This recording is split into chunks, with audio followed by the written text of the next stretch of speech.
Bonjour à tous et à toutes pour la participation à ces webinaires sur la catéchèse au service de la nouvelle évangélisation.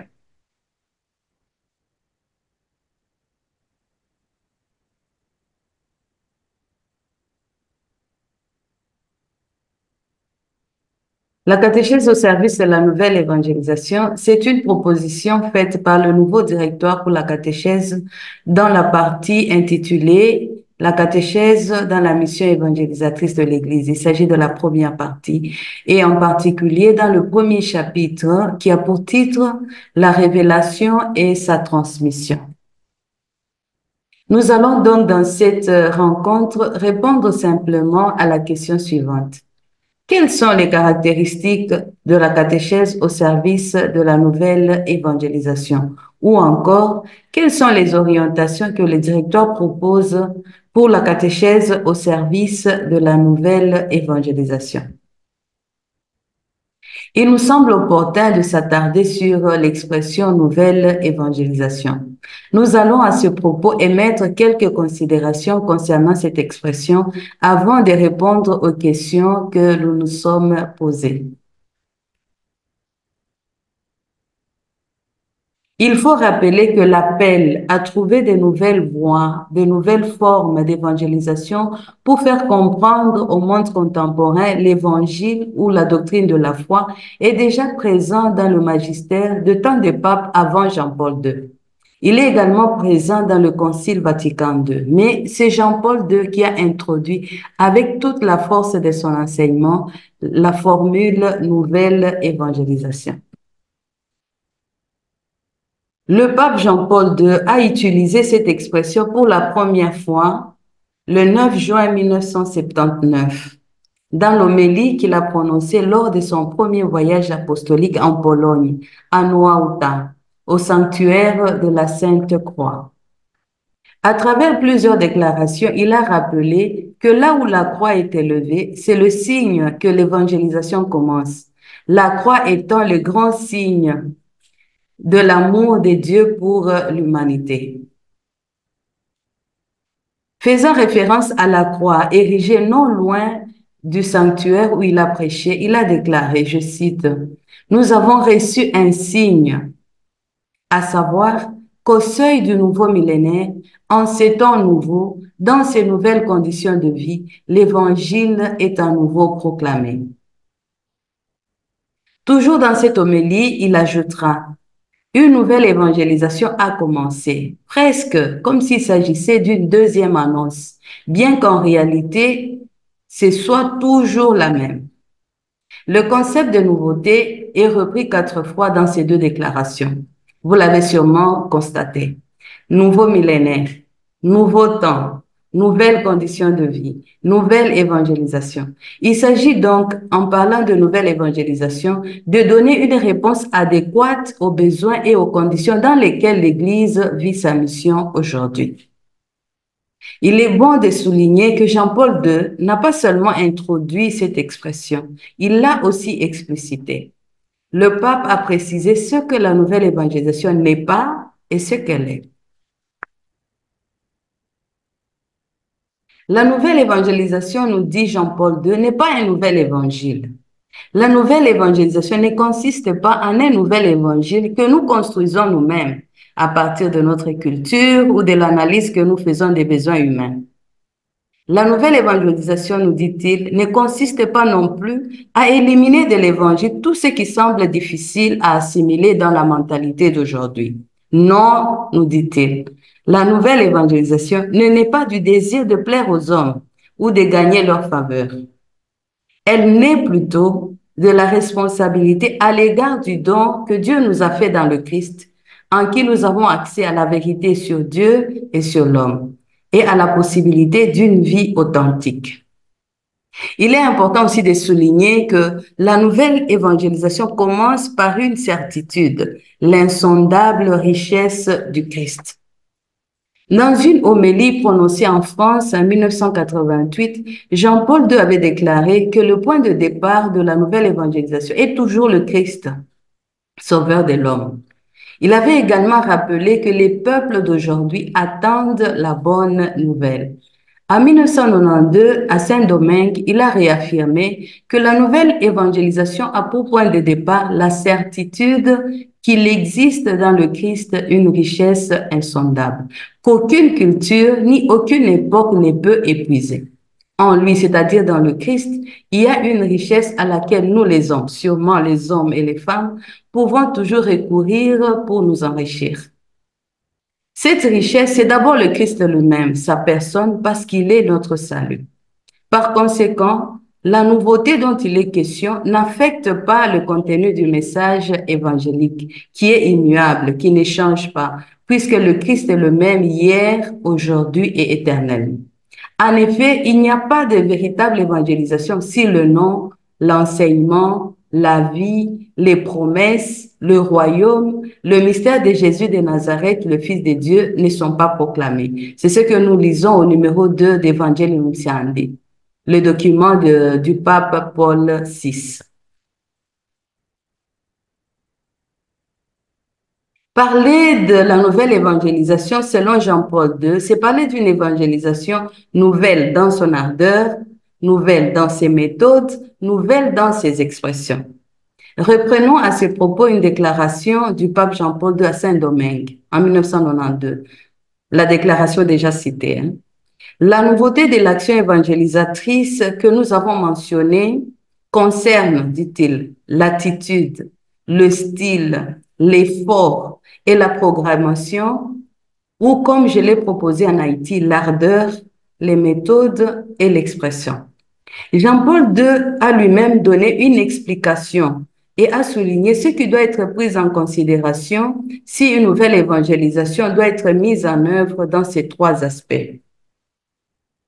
L'évangélisation sera nouvelle dans son ardeur dans la mesure où elle sera mise en œuvre en renforçant de plus en plus l'union avec le Christ, premier évangélisateur. C'est par la prière et par la pratique sacramentelle que Jésus nous transmet son zèle apostolique. Le pape Jean-Paul II a d'ailleurs déclaré, je lis, « La nouvelle ardeur apostolique qui est requise de nos jours pour l'évangélisation découle d'un acte de confiance renouvelé en Jésus-Christ, car c'est lui qui émeut les cœurs.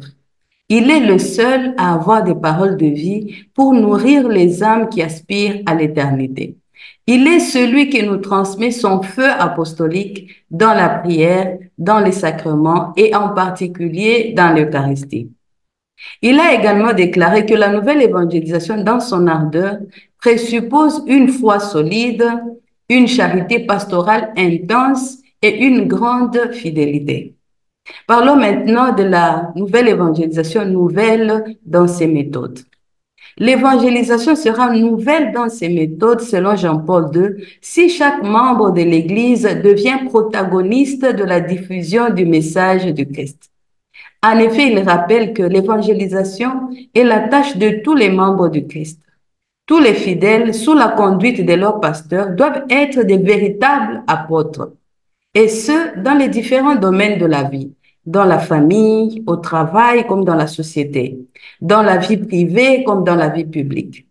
Sans ignorer la place de la parole, le bon exemple dans la conduite quotidienne est présenté comme le principe indispensable de l'apostolat, qui est à la portée de tous les chrétiens. La dimension du témoignage dans l'évangélisation est donc soulignée.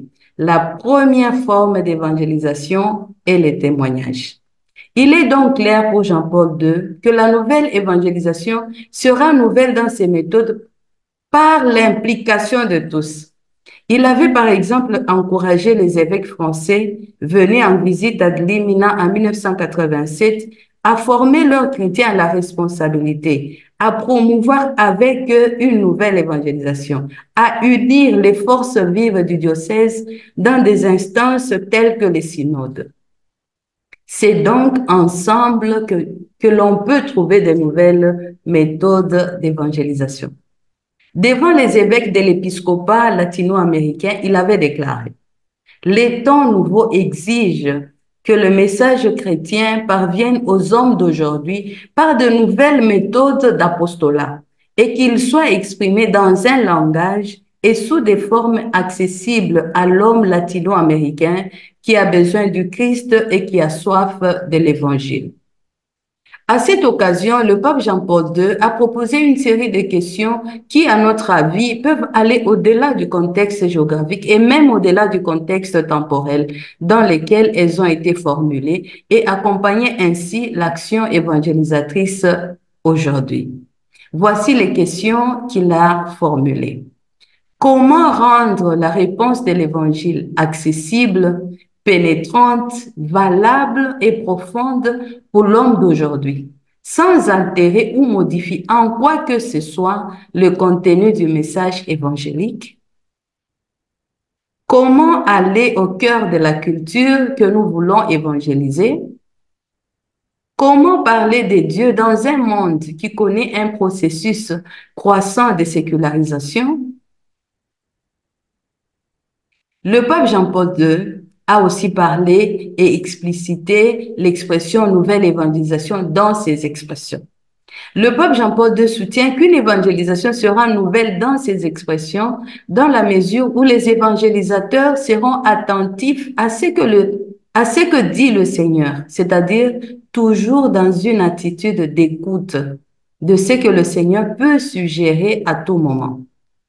L'acte de l'Esprit Saint, l'aide de l'Esprit Saint doit être invoqué. En effet, il est clair pour Jean-Paul II que l'Esprit Saint est l'agent principal de la nouvelle évangélisation. Il est important de redécouvrir son action. En bref, il faut, selon Jean-Paul II, une profonde formation chrétienne pour pouvoir verser le vin nouveau dont parle l'Évangile dans des outres neuves et proclamer la bonne nouvelle dans un langage compréhensible par tous.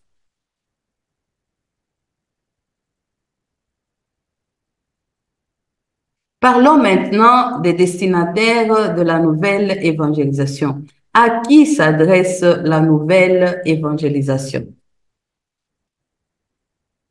Lorsqu'il parle de la nécessité d'une nouvelle évangélisation, Jean-Paul II se réfère avant tout aux pays d'ancienne chrétienté, où il voit croître la déchristianisation. Les destinataires de la nouvelle évangélisation sont les baptisés ou les groupes des baptisés qui ont perdu le sens vivant de la foi, voire ne se reconnaissent plus comme des membres de l'Église, menant une existence éloignée du Christ et de son évangile. Jean-Paul II était également conscient que cette situation présente dans les pays des vieilles traditions chrétiennes se retrouvait parfois dans les jeunes églises. La nécessité de la nouvelle évangélisation concerne donc principalement les pays d'ancienne chrétienté, mais aussi certaines jeunes églises. De plus en plus, au fil du temps, toutes les régions du monde se sentent destinataires de la nouvelle évangélisation. C'est ce qu'ont affirmé les évêques qui ont participé au synode sur la nouvelle évangélisation.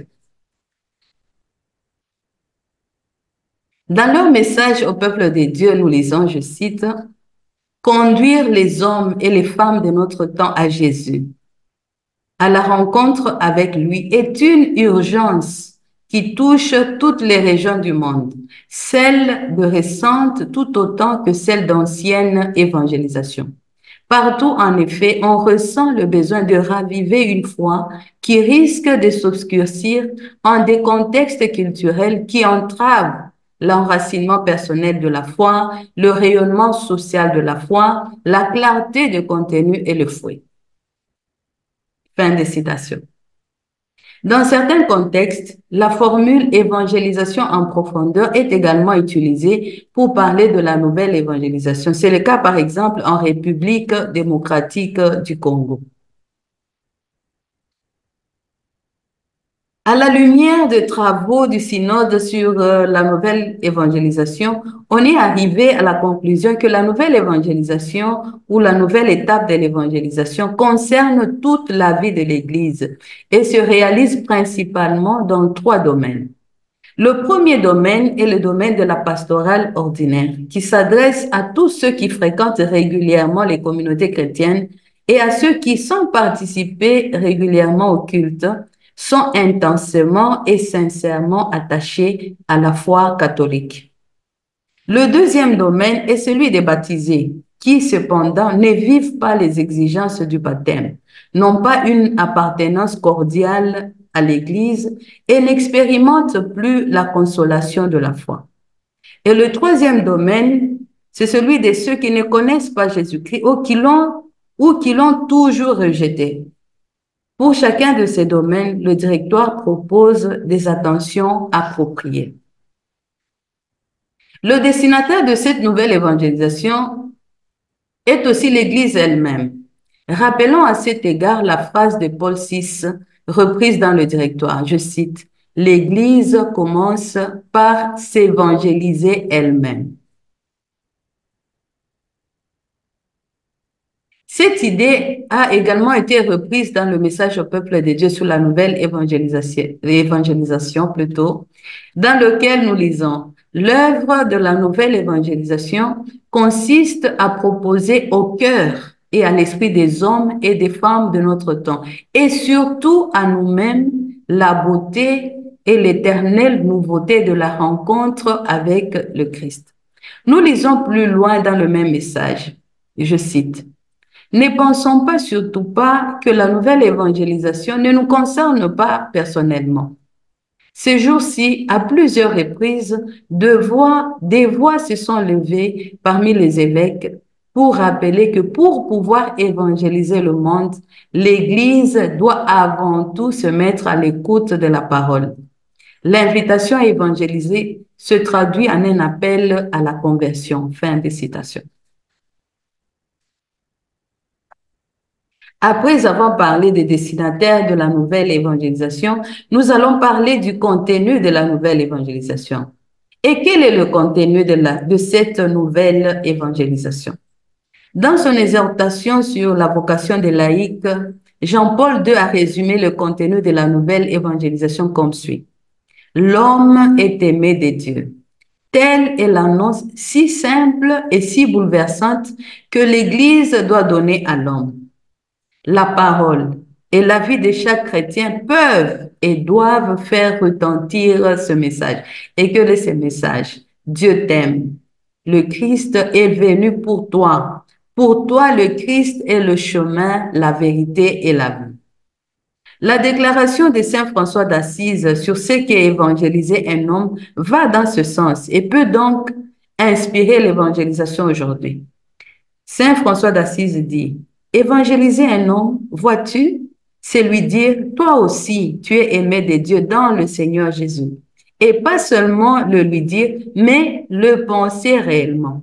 Et pas seulement le penser, mais se comporter avec cet homme de telle manière qu'il sente et découvre qu'il y a en lui quelque chose de sauvé, quelque chose de plus grand et de plus noble que ce qu'il pensait, et qu'il s'éveille ainsi à une nouvelle conscience de soi. C'est cela lui annoncer la bonne nouvelle. Tu ne peux le faire qu'en lui offrant ton amitié. Une amitié réelle, une amitié désintéressée, une amitié sans condescendance, faite de confiance et d'estime profonde. C'est notre amitié qu'ils attendent, une amitié qui leur fasse sentir qu'ils sont aimés de Dieu et sauvés en Jésus-Christ. Ce premier parcours nous a permis de faire une explicitation de l'expression « nouvelle évangélisation ». Nous voudrions maintenant parler de la catéchèse au service de la nouvelle évangélisation telle que nous présente le nouveau directoire pour la catéchèse.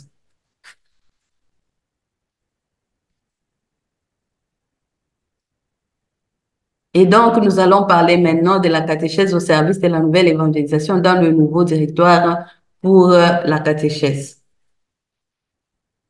Il est important de faire quelques considérations pour comprendre pourquoi le nouveau directeur pour la catéchèse a fait la proposition de la catéchèse au service de la nouvelle évangélisation. Il faut dire qu'après Jean-Paul II, le pape Benoît XVI s'est lui aussi penché sur le thème de la nouvelle évangélisation. C'est lui, en effet, qui a institué le Conseil pontifical pour la promotion de la nouvelle évangélisation en 2010. en lui confiant diverses tâches explicitement liées à la nouvelle évangélisation. Nous n'en mentionnerons que trois. Approfondir la signification théologique et pastorale de la nouvelle évangélisation.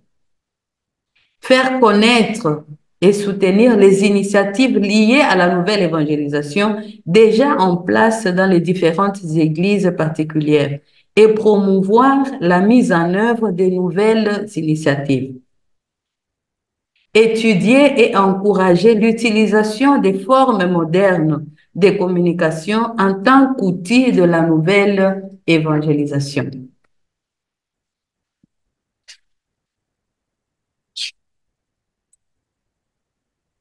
C'est aussi Benoît XVI qui a convoqué le synode sur la nouvelle évangélisation pour la transmission de la foi en 2012.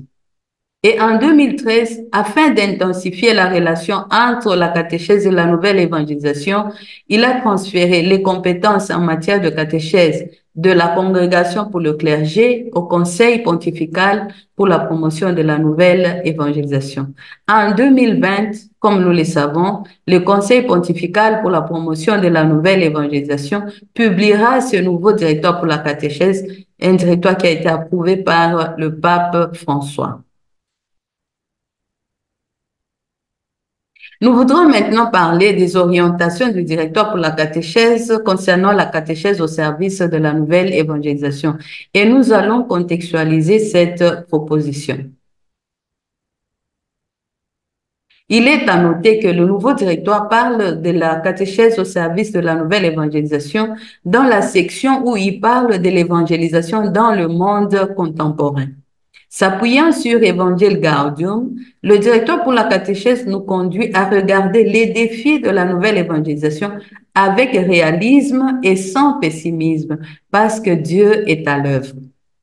La phrase qui ouvre ce point est magnifique. Je cite, « L'Église se trouve dans une nouvelle étape d'évangélisation parce que même dans ce changement d'époque, le Seigneur ressuscité continue de faire toutes choses nouvelles. La complexité de notre époque, les phénomènes de détachement de la foi et de l'expérience ecclésiale, le fait que le chemin ecclésial est marqué par des difficultés et par la nécessité d'un renouveau spirituel, moral et pastoral sont autant d'éléments relevés. Pourtant, malgré toutes ces situations difficiles, nous lisons dans ce directoire, l'Esprit Saint continue de susciter chez les hommes la soif de Dieu et dans l'Église une nouvelle ferveur, de nouvelles méthodes et de nouvelles expressions pour l'annonce de la bonne nouvelle de Jésus-Christ. C'est l'Esprit Saint, l'âme de l'Église évangélisatrice. C'est pourquoi l'appel à une nouvelle évangélisation qui est lancé à tous les moments du processus d'évangélisation, donc aussi à la catéchèse, est un appel à s'ouvrir plutôt toujours davantage à l'action rénovatrice de l'Esprit Saint, de l'Esprit du Seigneur ressuscité. C'est dans cette perspective que le directoire considère le primat de la grâce ou la primauté de la grâce comme l'un des critères à prendre en considération pour l'annonce de l'Évangile dans la catéchèse. C'est très beau ce que dit le pape François dans Évangile Gaudium 280 et qui est repris dans le directoire au numéro 39. Nous lisons. Il n'y a pas de plus grande liberté que celle de se laisser guider par l'Esprit, en renonçant à vouloir calculer et à contrôler tout, et de permettre à l'Esprit de nous éclairer, de nous guider, de nous orienter et de nous conduire là où il veut. Il sait bien ce dont nous avons besoin à chaque époque et à chaque instant.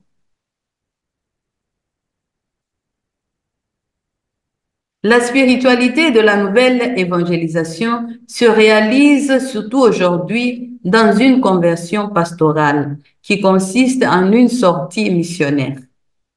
Ici aussi, on voit l'impact ou l'influence de l'évangile Gaudium, de l'évangile Gaudium. Cet élan missionnaire doit conduire à une véritable réforme de toutes les structures et dynamiques ecclésiales. Il est donc nécessaire que la catéchèse soit aussi au service de la nouvelle évangélisation. C'est donc dans cette perspective que le directoire propose 3 orientations pour une catéchèse au service de la nouvelle évangélisation.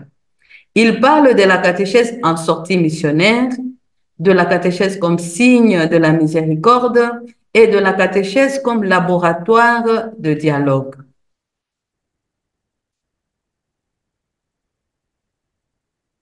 Parlons d'abord de la catéchèse en sortie missionnaire. La catéchèse en tant qu'œuvre de l'Église en sortie missionnaire se met à la recherche des appels à la vérité déjà présents dans les diverses activités humaines, avec cette confiance que Dieu agit mystérieusement dans les cœurs de l'homme avant même qu'il ne soit explicitement atteint par l'Évangile. La catéchèse en sortie missionnaire, c'est une catéchèse qui développe donc un regard positif sur la réalité, sur le monde, sur l'histoire, sur les interlocuteurs. Comment ne pas penser à Don Bosco qui nous invitait à reconnaître le point accessible au bien présent dans chaque jeune? Il s'agira donc aussi de reconnaître le point accessible au bien présent dans notre temps, certain que Dieu a parlé et agi dans notre histoire et continue de parler et d'agir dans notre histoire. Comme l'ont affirmé les évêques dans leur message au peuple de Dieu, toujours de 2012, il n'y a pas de place pour le pessimisme dans l'esprit et dans le cœur de ceux qui savent que leur Seigneur a vaincu la mort et que son esprit agit puissamment dans l'histoire. La catéchèse en sortie missionnaire est, comme le dit le directoire, une catéchèse qui sait se faire proche des hommes et des femmes de notre temps, en marchant à leur côté là où ils se trouvent. Là où ils se trouvent peut signifier, entre autres, prendre en compte leur environnement culturel et leurs conditions personnelles. Connaître autant que possible leurs caractéristiques psychologiques, leur dynamisme intérieur, l'influence de l'âge, leurs attentes, leurs besoins et leurs problèmes. On pourra parler aussi des sollicitations qu'ils reçoivent de l'environnement culturel. Analyser la situation de départ des destinataires est en effet conseillé pour entreprendre un itinéraire catéchétique. Accompagner les destinataires là où ils se trouvent signifie se rendre compte de la nourriture spirituelle dont ils ont besoin. Si par exemple les destinataires, disons encore mieux les interlocuteurs, sont encore comme des enfants qui ont besoin de lait, on ne peut pas leur donner de la nourriture solide. La catéchèse en sortie missionnaire est aussi une catéchèse qui forme à la mission, en accompagnant les chrétiens dans la maturation de leur attitude de foi et en leur faisant prendre conscience de leur vocation de disciples missionnaires appelés à participer activement à l'annonce de l'Évangile et à rendre le royaume de Dieu présent dans le monde et concrètement dans leurs différents milieux de vie, école, famille, travail. L'initiation à la mission est en effet une des tâches de la catéchèse. Parlons maintenant de la catéchèse sous les signes de la miséricorde. Parler de la catéchèse sous les signes de la miséricorde, c'est avant tout parler d'une catéchèse qui annonce en premier lieu la miséricorde de Dieu.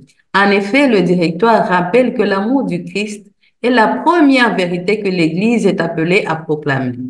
La miséricorde est elle-même au cœur de la révélation et donc elle est au cœur de l'annonce. Parler de catéchèse sous le signe de la miséricorde, c'est aussi parler d'une catéchèse où la miséricorde divine est mise en œuvre dans les relations catéchétiques. Elle doit imprégner la pédagogie et le style même de l'annonce. La pratique de la miséricorde est déjà une authentique catéchèse et la nouvelle évangélisation ne peut qu'utiliser le langage de la miséricorde fait des gestes et d'attitudes avant même que des mots. Parler de catéchèse sous le signe de la miséricorde, c'est parler en outre d'une catéchèse qui éduque à être miséricordieux comme le Père. C'est parler d'une catéchèse qui fait connaître et encourage la pratique des œuvres de miséricorde corporelles et spirituelles, ou qui invite à la recherche de nouvelles œuvres de miséricorde adaptées aux besoins actuels. La catéchèse elle-même est considérée comme une œuvre de miséricorde spirituelle, car elle accomplit l'une des œuvres de miséricorde qui consiste à enseigner à ceux qui ne savent pas. L'action catéchétique, en effet, consiste à offrir la possibilité de sortir de la plus grande ignorance qui empêche les personnes de connaître leur propre identité et leur vocation.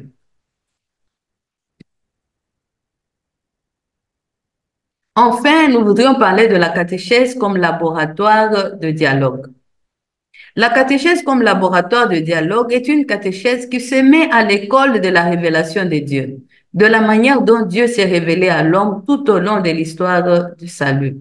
Une référence à cet égard est la constitution dogmatique sur la révélation divine dans laquelle nous lisons.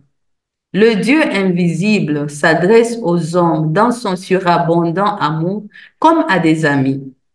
Il s'entretient avec eux pour les inviter et les admettre à partager sa propre vie.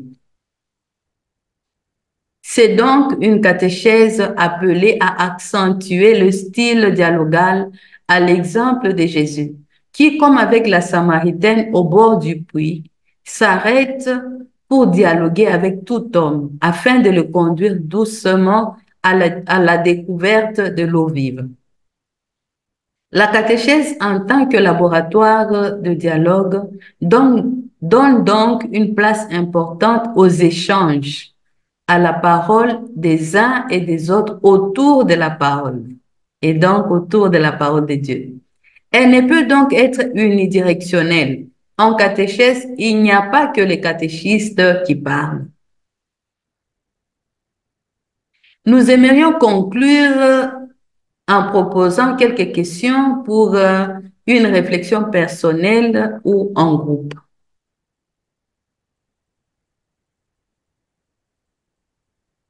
Voici les questions que nous vous proposons. Dans quelle mesure reconnaissons-nous dans nos pratiques catéchétiques l'Esprit Saint comme le véritable protagoniste de toute la mission ecclésiale? Et sommes-nous à l'écoute de son action rénovatrice? Comment proclamer l'Évangile, non seulement avec des mots, mais aussi avec des attitudes? Notre proclamation de la foi privilégie-t-elle la miséricorde et éduque-t-elle à la pratique des œuvres de miséricorde?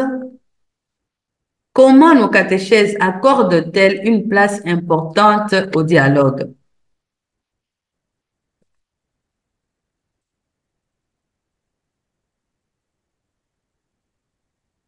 C'est donc avec cette question que nous allons conclure ce webinaire d'aujourd'hui en espérant que cela va susciter d'autres questions et nous conduire aussi à changer notre manière de faire la catéchèse. Merci encore une fois pour votre participation. À la prochaine.